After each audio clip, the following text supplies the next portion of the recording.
네, 안녕하세요. 네, 오늘 3월 26일 수요일입니다. 네, 오늘은 야후 파이낸스에서 좀 재밌는 뉴스가 맨 처음에 보여가지고 이걸 먼저 보면서 한번 시작하면 좋겠다라고 생각이 들었습니다. 그래서 일단 여기에 최근에 인텔이 굉장히 문제가 많죠. 그래서 여기 인텔에 대한 뉴스가 좀 대문짝만하게 나왔어요. 그래서 이걸 한번 해석을 해보면 해석 안 해봐도 대충 느껴지시죠? 네, 라스트 찬스라는 단어가 보이네요. 그래서 여기 보시는 것처럼 인텔의 새 CEO가 반전의 마지막 기회가 될 수 있는 립 부타는 미국의 글로벌 기술 지배를 위한 싸움에서 회사의 역할이 커진 가운데 힘든 싸움에 직면해 있습니다. 그러니까 결국에는 인텔의 CEO가 반도체 뭐 20년, 30년 전문가를 새로 영입했다라고 하죠. 근데 이 부분에 대해서 사실 되게 어려운 부분이죠. 그러니까 트럼프 대통령이 당선되자마자 아니면 그 전부터 인텔은 어떻게 보면 미국에서 계속해서 수십조 원을 지원받고 있었고, 그리고 앞으로도 지원을 하겠다라는 좀 좋은 소식들이 많이 나오던 건 사실이에요. 그래서 저 같은 경우도 인텔이 앞으로 잘 될까? 약간 기대를 하면서도 사실 투자를 안 했어요. 왜냐하면 인텔 같은 경우에는 명확한 뭔가 테슬라나 팔란티어 같은, 물론 신규 계약 소식은 있을 수 있겠지만 그 계약이 팔란티어처럼 이렇게 약간 어 명확한 계약도 아니고, 그 다음에 테슬라처럼 명확한 제품이 있던 것도 아니에요.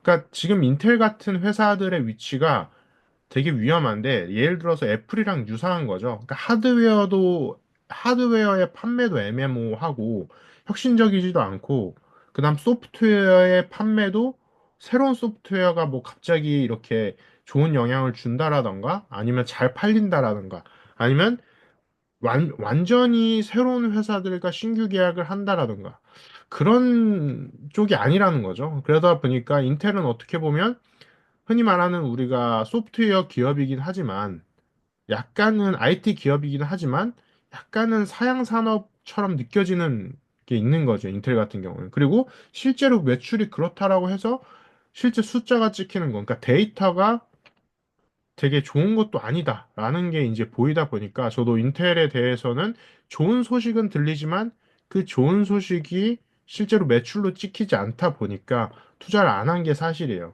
그리고 실제 주가도 굉장히 낮, 낮고, 그리고 오르지도 않고 있고요. 그러다 보니까 인텔 같은 경우에는 최근에 이슈가 굉장히 많은데, 인텔도 어떻게 보면 그래도 기대하면서 떻게 될지 한번 살펴보시면 좋을 것 같아요. 왜냐하면 인텔 같은 경우에는 아까도 말씀드렸지만 인텔 같은 경우에는 구글이나 아마존, 애플과 같은 어떻게 보면 1세대, IT 1세대의 그다음 마이크로소프트랑 거의 뭐 대등했었죠. 아니다, 마이크로소프트보다도 1세대에선 1등이었죠. 그러다 보니까 미국 1세대 1등이었다 보니까 인텔 같은 경우에는 그런 상징성도 조금 있을 것 같고, 인텔이 망하게 되면은 거기에서 망함으로써 어떻게 보면 파급력도 엄청나게 클 거예요. 근데 완전히 상장 폐지가 되지는 절대 않을 것 같고, 문제는 계속해서 여기에서 유지만 되는 것도 어려울 수도 있겠다라는 생각이 좀 들었습니다. 그래서 인텔이 어떻게 보면 한국의 삼성전자와 같은 입장에 지금 놓여 있지 않을까, 그렇게 좀 생각이 들었고요. 자, 그리고 다른 뉴스들도 보시면 뭐 요거도 한번 볼까요? 네, 저지 업핸드 보잉. 네. 판사가 보잉과 법무부의 법적 소송을 뒤집고 737 맥스 재판의 6월 개최를 명령했습니다. 6월에 보잉도 어떤 이슈가 지금 있나 봐요. 근데 6월에 또 있다라고 하네요. 자, 그렇게 돼 있고요. 그다음에 다른 뉴스를 한번 봐보면 머스크 관련된 뉴스를 보겠습니다. 한번 일론 머스크. 머스크의 델라웨이와의 전쟁으로 사모펀드가 추진하는 법안 추진. 네. 뭐 머스크와의 뭐 전쟁을 뭐 사모펀드가 준비를 하나 봐요. 예. 머스크 같은 경우에는 지금 어떻게 보면 되게 흑과 백으로 나눠져 있는 것 같아요. 지금 미국 내에서도 특히나. 그러다 보니까, 왜냐하면 아무래도 민주당, 공화당 그 당 안에 어떻게 보면 속해 있다라는 느낌을 많이 주다 보니까 지금 머스크 같은 경우에는 굉장히 미국 내 민주당한테 공격을 많이 당하는 그런 느낌으로 보이는데 그런 것들이 실제로 테슬라 주가에 얼마나 영향을 줄지. 근데 테슬라가 또 계속 오르고 있어요. 지금 지금 한 9주째 하락을 하다가 이틀 만에 엄청난 상승을 보여주고 있는데 그거에 대해서도 좀 얘기를 나눠보도록 하겠습니다. 다른 것도 한번 보도록 해보면 뉴욕 대중교통기금 철수 위협에도 불구하고 트럼프에게 더 많은 MTA를 요청했다라고 합니다. 뉴욕시 같은 경우도 어떻게 보면 미국의 대표 도시 중에 하나다 보니까 그런 부분에 있어서 트럼프가 각종 세금이나 그런 부분에 있어서 많은 압박을 줄 것 같은데, 그러니까 이게 약간 좀 웃긴 부분이 될 수 있을 텐데, 한국으로 치면은 한국과 서울시가 싸우는 것처럼 미국에서도 미국 대통령과 뉴욕이 이렇게 줄다리기를 하는 걸 많이 볼 수 있을 것 같아요. 그렇습니다. 자, 그래서 여기까지 해서 간략하게 뉴스를 살펴봤고요. 그래서 오늘 미국의 기술주들에 대해서도 간략하게 보도록 하겠습니다. 엔비디아 같은 경우에는 최근 반도체 업계 영향, 어제 얘기 많이 나눴던 것처럼 경쟁 심화나 공급망 이슈가 여전히 존재하고요. 그 다음에 GTC가 지금 거의 다 마무리가 돼가고 있죠. 그래서 GTC에서 굉장히 많은 신제품들을 발표했다고 합니다. 근데도 주가에 영향을 아직은 크게 못 주고 있죠. 그래서 120달러로 이제 돼가고 있다. 그 다음 테슬라 또 3%가 올랐습니다. 그래서 288달러까지 회복을 했는데요. 그래서 관세 완화 이 부분이 영향을 또 많이 준 것 같아요. 근데 사실 명확히 어떤 부분이 영향을 줬다라고는 알 수는 없지만 그래도 이 관세가 완화되면서 전체적으로 테크 주식들이 계속해서 하락하던 것들이 조금은 하락이 완화되면서 조금은 상승하거나 아니면 하락하더라도 조금 덜 하락하거나 이렇게 보이고 있습니다. 그래서 낮아진 주가 수준이 매력적이라고 판단하여 매수에 나선 사람들이 존재한다. 그래서 주가가 좀 올랐다.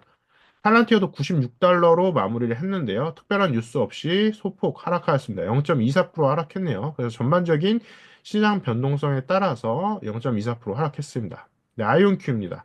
아이온큐 25달러까지 지금 올라와 있는데요. 2.26% 하락했는데요. 그래서 아이온큐 같은 경우에도 어떻게 보면 경쟁이 되는 회사들이 굉장히 많이 존재하죠.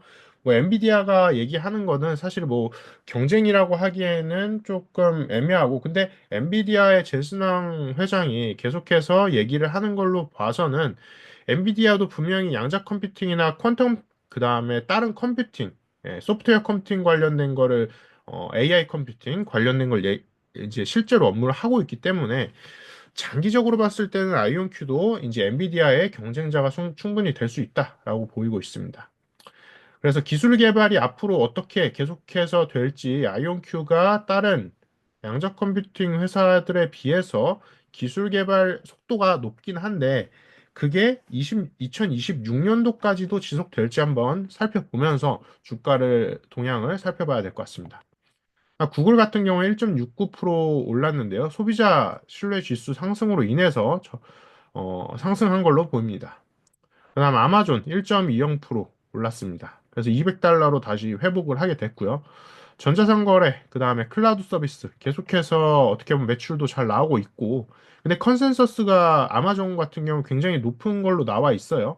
그러니까 사람들이 기대감이 높은 거죠. 왜냐하면 아마존 같은 경우에는 사실 여기도 전통적인 소프트웨어 회사고, 그 다음에 하드웨어를 그렇게 많이 다루지 않고 대부분 이 전자상거래도 온라인 사업이고 클라우드 서비스도 온라인 사업이다 보니까 여기는 사실 크게 빅테크에서도 뭐 하락할 만한 여지는 없어요.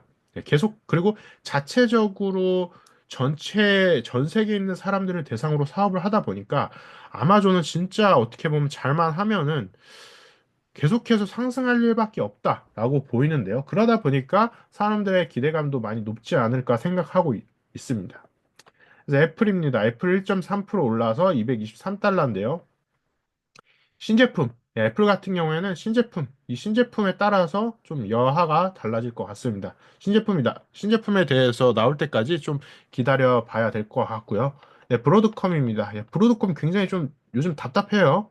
명확하게 뭔가 제품에 대한 소식도 없고, 그 다음에 최근에 실적 발표를 했는데 그 실적에서도 어떻게 보면 엔비디아처럼 과거의 엔비디아처럼 좀 다이나믹한 모습을 보여주지 못했어요. 그래서 어, 엔비디아와의 경쟁에서도 조금 아직은 밀리는 부분이 있고 그다음에 제품의 수요가 감소되는 부분이 있어서 브로드컴도 아직은 조금 무리가 있다. 하지만 현재 하락하고 있는 부분이니까 이 투자에 대해서는 한번 생각해 볼 만하다.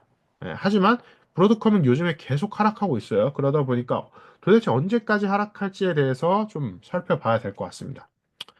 그래서 기업의 펀더멘탈에 대해서 좀 상세하게 봐보면 테슬라 같은 경우에는 아크 인베스트먼트의 캐시우드가 테슬라의 주가가 장기적으로 2,600달러에 도달할 것으로 전망하며 전기차 시장의 성장과 자율주행 기술의 발전을 그 근거로 제시했다고 합니다.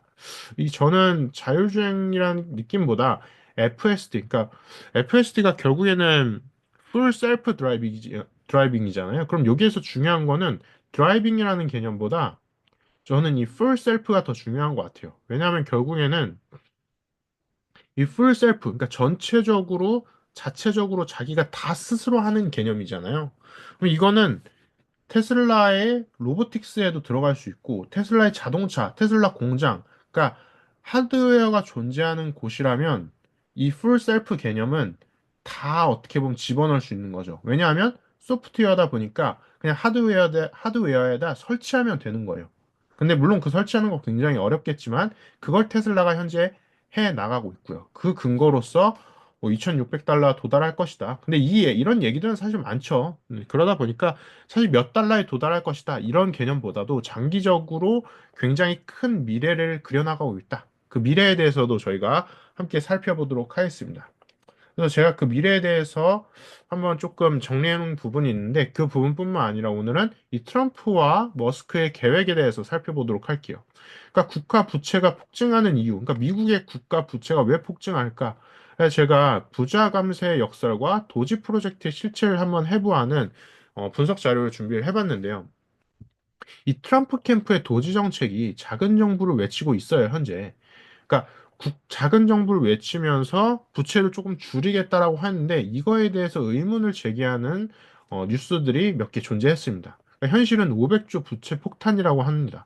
그러니까 여기에서의 얘기는 무엇이냐? 그러니까 도지 프로젝트가 어떻게 보면 선의로 시작을 하긴 했지만, 그러니까 부채나 세금 이런 것들 좀 더 잘 쓰겠다라고 그런 측면에서 시작을 하긴 했지만, 실질적으로는 심각한 재정적 역효과를 낳을 가능성도 존재한다라는 거. 그러니까 이게 모든 좋은 면과 안 좋은 면이 다 존재할 수 있다라는 걸 우리가 생각하면서 이 도지 프로젝트를 봐야 될 것 같습니다.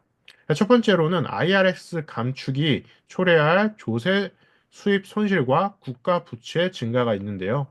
여기 부분에서는 트럼프 행정부가 이미 7천 명의 IRS, 국세청이라고 할게요. 국세청 인력을 줄였다라고 하는데요.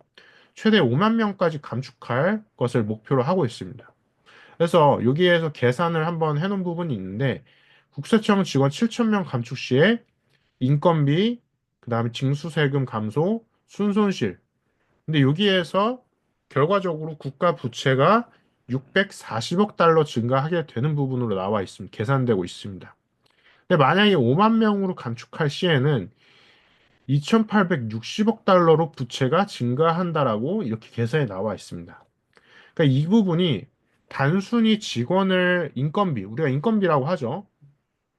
우리가 뭐 회사에서도 인건비 절감을 많이 하기 위해서 노력을 하는데 인건비 절감으로 인해서 얻을 수 있는 수익은 450억 달러인데 그거로 인해서 5만 명을 감축했을 시에 징수세금 하게 되는 징수세금 감소되는 부분이 3,230억 달러. 그러니까 마이너스 되는 부분이 더 크다라는 거죠.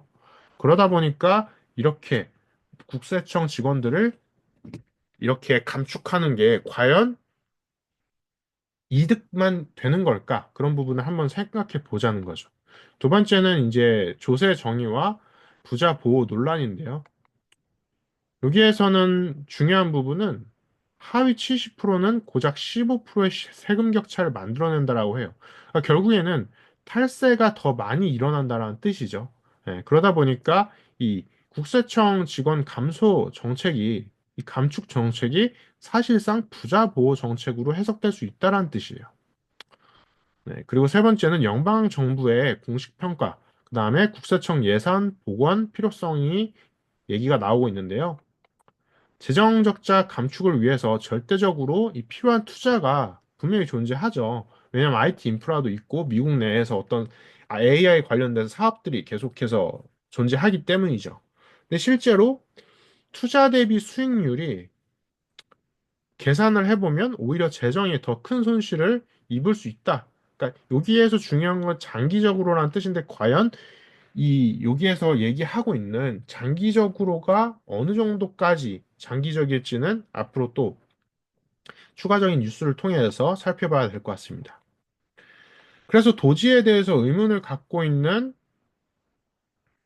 어떻게 보면 세력이라고 할까요?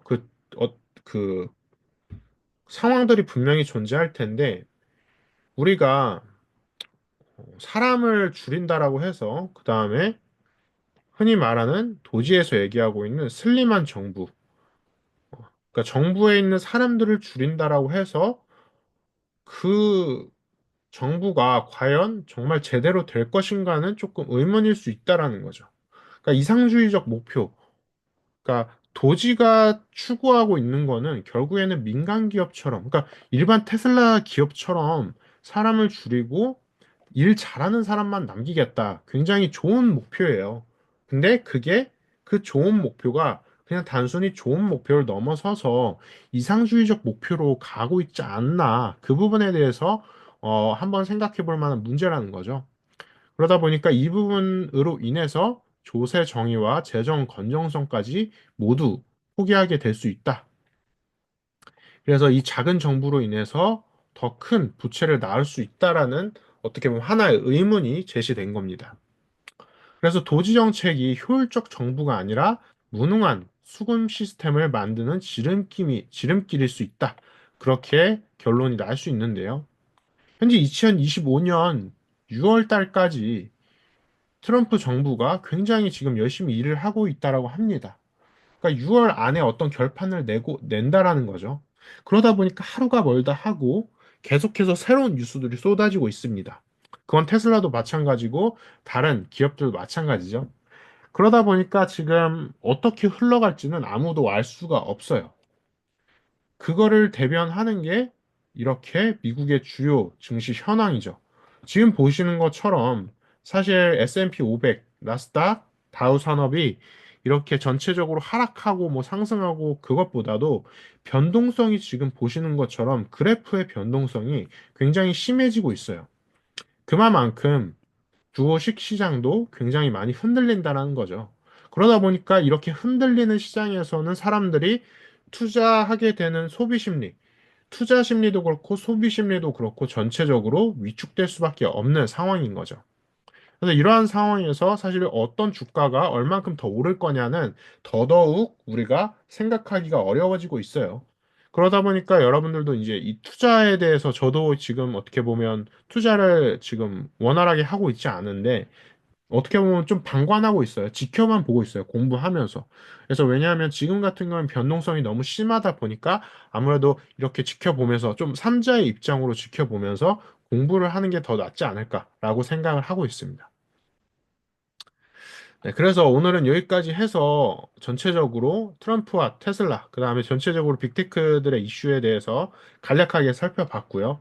계속해서 어떻게 보면 이렇게 공부를 하는 시간을 가지도록 하겠습니다. 네, 감사합니다.